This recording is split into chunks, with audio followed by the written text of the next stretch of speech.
Now are y'all coin smart? Cause I'm pretty Pennywise. Actually no, I don't really know how to budget, so I'm kind of always broke. Today we're gonna be creating Pennywise from the feel-good movie of the fall, It. I love this movie. I think the story is brilliant. I love all of the losers, and most importantly, I love this cake. So let's get started.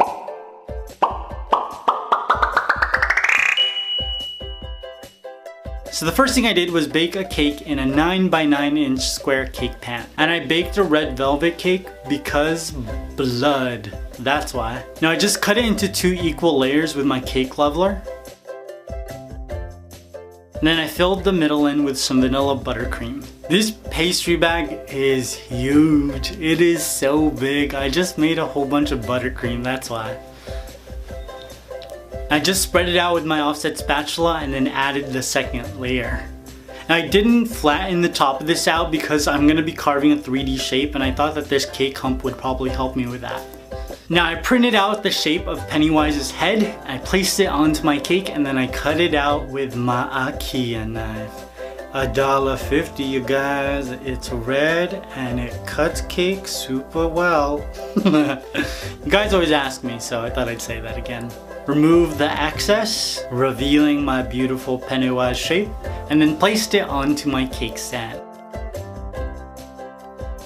Now it's time to carve this cake. And if you notice, I started carving right away, but in actuality I was like holding the carving knife for like 15 minutes because I was too scared to cut into it. Now if you watched my Snorlax cake, then you know that I was nervous about that cake, and I shouldn't have been. That cake was a walk in the park compared to this monster. This was really time consuming because I wanted to make sure I got all of the details right. And the first thing I did was make sure that his forehead was going to be higher than the rest of his face. This character, man, he's got like this huge Neanderthal slope. And then I carved away at his eyes just so that they would be a little bit more sunken in. And then I started to give him a mouth.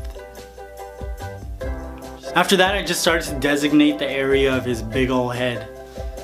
The whole time I was doing this, I was just thinking about how his mom gave birth to him. Oh my gosh, that was definitely a C-section. Women are so strong, you guys. I want to make sure I separate his forehead from his like luscious locks. And after that, it was all about softening up all of these features. You know, just rounding out his forehead, carving out some texture to his hair. And you can't see it because it's like a bird's eye view, but there was a picture of Pennywise on this wall. And I was just like this the whole time. Just, am I doing it? Is it right? Is this okay? I wanted to make sure I was carving everything in the right place. Now while doing this, I actually walked around the block twice. I really just needed to take a break and come back to this with a fresh set of eyes. I did that a lot when I was painting, and I just come back and find something new to fix. As you can see, I cleaned up my cake board because I thought I was done, and I wasn't. I really wasn't. Just kept working at it until finally I was happy with my cake. And once I finished, I gave his ugly mug a crumb coat. Now every time I advertise this movie to like my friends, I always give them false information. Yeah, it's like such a good romantic comedy. It's so lighthearted. This movie just restores your faith in the world. When they go in, they're not gonna be ready. I actually sat next to a couple who walked out. They were so scared. Now I placed this into the fridge to chill, and then I took it out and covered it with a white piece of fondant. I was actually gonna cover his face and his hair separately, but then I thought, better not. I just started to feel like it would be better if the whole thing was just covered with one piece. I just tried to make sure that all of the fondant fell into all of those carved crevices I created, and then cut away the excess with my IKEA knife. $1.50, y'all.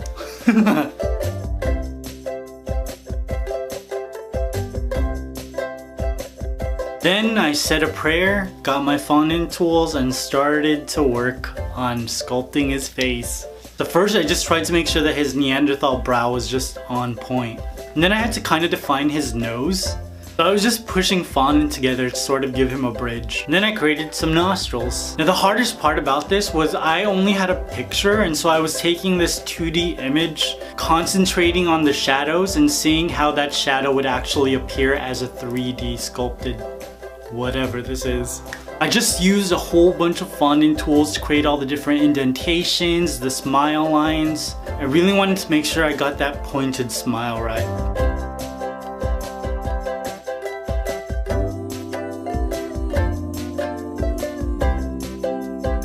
And then I decided to give his hair some texture. So Bill Skarsgård is a guy who plays Pennywise. He's a good looking guy, but yo, that guy freaks me out. His Pennywise smile was something he learned when he was 10, and it's like so uncomfortably strange. I've never been terrified of a good looking man, but oh, this is a different story. Once I was finished with his face, I applied some copper pieces of fondant for his hair. I did this in 5 different segments just so I could have a little bit more control about where the fondant fell. Placed it on, just attached it with a little bit of vodka, and then cut off the excess with, you know it, my IKEA knife. It doesn't stay sharp that long, IKEA, but still, I like it, IKEA. I took some more fondant tools to create some texture in his hair. Now I'm not creating straight lines, I'm just using the picture as a reference and also my imagination to try and figure out where exactly the hair would fall, where it would sort of curl. I don't know what I'm doing, you guys. But it's working, whatever I'm doing is working. Again, focusing on 3D, so I'm pushing down hard in some areas and then just creating some very shallow indentations in others. I wanted even more texture, so I took my X-Acto knife and I started to cut into the fondant. I'm just using all of my previous indentations to dictate where all of these slits go. I just worked my entire way around Pennywise's head. Now let's work on his face. Now I placed a little bit of dirty pink fondant, I don't know, it's inside the mouth fondant. I attached it with a little bit of vodka into the inside of his mouth, and I just used my knife to trim away the excess. After I just added his like juicy bottom lip, he's always like drooling. I was like sitting in the theater just holding my napkin up to the screen trying to just like wipe it away. It was gross. I added his 2 bunny teeth, which are cute but also terrifying.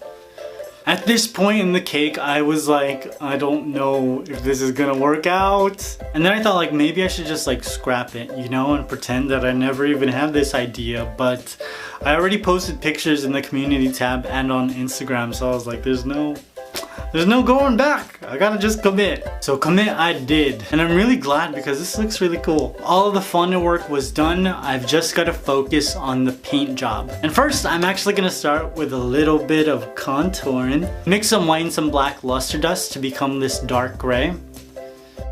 Now with a paintbrush, I took some orange and black food coloring and just started to work on his hair. The darker colors added shadow, and then I took a little bit of yellow and white and created the opposite on the other side and gave him some highlights.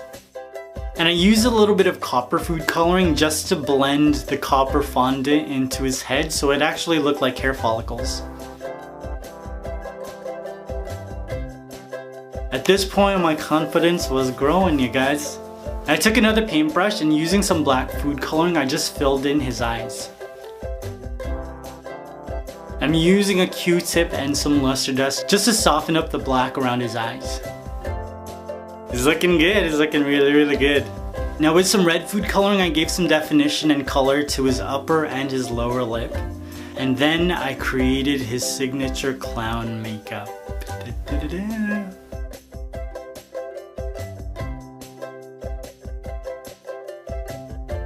When I finished placing on the makeup on his nose, I was like, oh my lord, this looks cool. Dude, I'm so proud of this. Now I added some more luster dust to his face because I wanted him to look a little bit more dirty.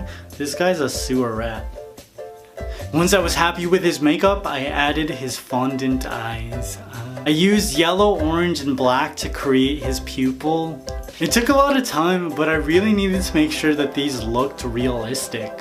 You know, eyes are the windows to the soul. Well, windows to the soulless in this case. And voila, our Pennywise cake is complete. I did it, you guys. Not perfect, but there's so much detail that I got right, and I'm like, I'm over the moon. I'm gonna be honest, at the beginning of this process, I thought Pennywise was scary. By the end of it, I was so comfortable with his face that he wasn't scary at all to me. So I decided to make this cake a little scarier. So I took my fondant tool, stabbed out his white and yellow eyes, and added some blood red ones. I didn't stop there though. In the movie, Pennywise's makeup is all cracked, so I took a toothpick and just added some of those cracks to his forehead. I wanted to highlight these cracks, so I added some black luster dust. I exaggerated the black circles in his eyes because I wanted it to look like his mascara was running, you know? You know, like his girlfriend just broke up with him and he was like crying all night. You guys know what I'm talking about. And then I wanted to add blood. The blood of Georgie, coming from his mouth and just dripping down his chin. I added and softened up some of the details, and voila. My scarier version of Pennywise. Yeah, boy. Like I said, I love this movie. I saw it twice already. My favorite character is the guy with asthma, the one who's like taking the gazebos. I think I'm gonna be him for Halloween. It's funny because this cake is terrifying, but in my fridge, it looks like a shrunken head. Now, I was going to serve this cake at a party, but I just, you know, this process took a strain on me. I was imagining horrible things when I was sketching this, and then when I was baking the cakes and icing, and then I had to fondant this, and the paint job, trying to make it as gruesome and as detailed as this terrifying creature. You know, I made him scarier because I wanted to concentrate on all of the attributes that I fear. And so now I don't even want to serve this cake. Now I gotta kill this stupid clown.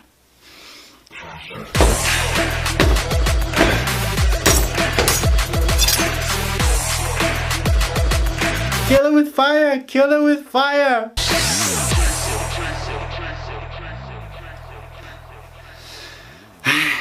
Don't be scared of Pennywise, you guys. It's okay. I took care of it.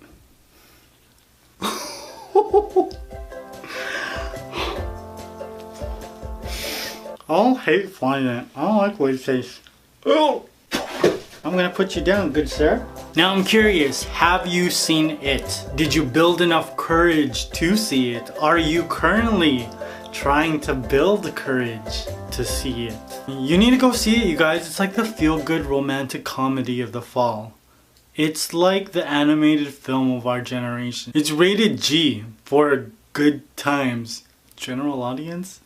I like good times better. And if you have seen it, who is your favorite character? And who is the actor you want to play the adult version of that character in the sequel? Amy Adams needs to be Bev. Now if you haven't already, make sure you subscribe and hit that notification button. It's somewhere on this page. You'll get updates on all the videos I create and see what I'm currently working on in the community tab. Now go see this feel-good movie, alright? I love you guys. Peace!